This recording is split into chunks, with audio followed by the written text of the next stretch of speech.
Morning mga ka-idol, ang ating gagawin ngayon ang pork sisig. Yan po, ulo po yung gamit natin ngayon, ulo.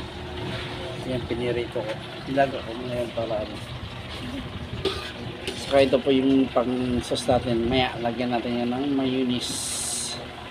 Suding toyo, soka, kalamansi. Ayun na dol. O, namix ko na sili, mayonnaise, mang tomas. Saka ano, pabinta. Uy! Da! Gawin natin mga idol. Siyempre, di mawala ang kalamansi. Ayun natin konting suka. Saka tuyo. Ayan, mix natin yan mga idol. Mix. Ayan mga idol, haluin na natin yan. Halo lang. Ayan po. Tapos ilagay na natin yung tinadtad na ulo. Ayan mga idol, nilagay ko na, saka hinalo ko na. Ilagay natin yan sa food pot.